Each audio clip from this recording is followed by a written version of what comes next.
Bienvenue! Aujourd'hui, je vous parle d'un livre qu'on a utilisé en travaillant sur l'histoire de l'écriture, l'invention de l'écriture et son évolution au travers des siècles et des continents.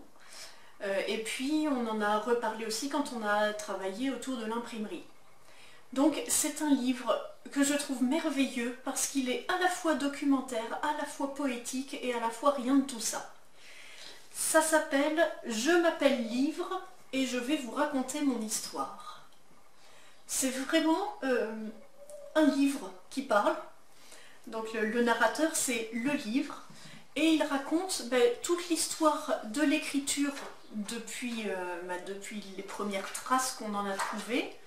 J'essaie de vous trouver des pages... Voilà, ça raconte même avant le livre.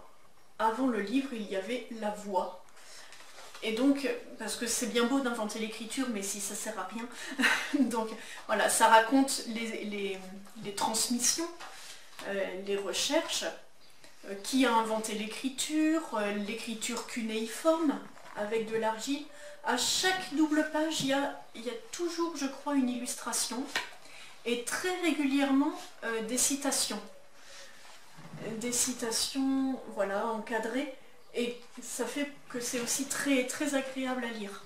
Les chapitres sont assez courts et donc on passe l'écriture cunéiforme, l'écriture, les bases, le début de l'alphabet. Évidemment, on arrive aux hiéroglyphes, les Grecs. Voilà, une citation de Lewis Carroll dans Alice au pays des merveilles. Voilà, tout est en noir et blanc, mais avec des illustrations assez sympas.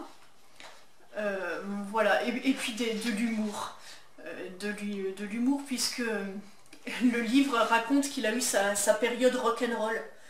Sa période rock'n'roll, c'est du temps qu'il était parchemin, puisqu'il n'a pas toujours eu cette forme de livre. Et donc ça raconte aussi cette forme de parchemin. Comment c'était fait, voilà, on a une petite image pour comprendre comment le papier et les fibres étaient tressées pour en faire du papier. C'est vraiment hyper détaillé sur la vie du livre, sur l'avancée de l'écriture. Ça dit aussi quand on ne sait pas, quand on n'est pas très sûr, où en sont les recherches.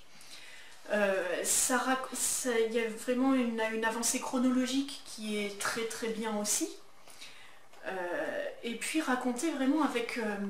Enfin, c'est vivant, quoi. Vraiment, les chapitres, à chaque fois, les enfants les écoutent et sont attentifs. Ils veulent savoir la suite et aller au bout du chapitre. Et pour le coup, des fois, ils voient que je saute des pages parce qu'il y a les encadrés et les citations. Et après, ils me demandent, tu peux revenir sur les citations parce qu'on n'a pas eu le petit texte. Donc voilà, je l'ai lu à l'école, effectivement, donc avec ma classe de primaire, donc ça va du CP au CM2. J'avais pas de CP, je crois, donc CE1 au CM2, et ils ont tous été vraiment attentifs à cette lecture. On l'a fait en plusieurs fois, parce que l'air de rien, il a beaucoup de choses à nous raconter, ce livre. Et voilà, vraiment, ça raconte l'histoire, mais avec ouais, c'est vivant, sympa et humoristique. Ça raconte, voilà, il y a aussi un petit peu l'alphabet braille dans tout ça, il y a les machines à écrire, donc c'est le livre qui fait des claquettes. Voilà, il y a plein d'histoires, je crois que ça n'oublie rien.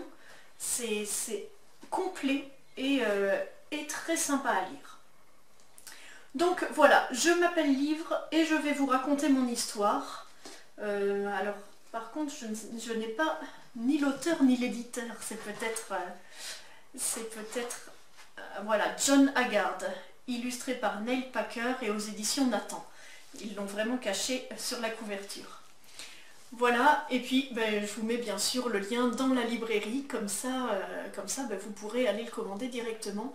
C'est vraiment une super référence à avoir dans sa bibliothèque. À très bientôt!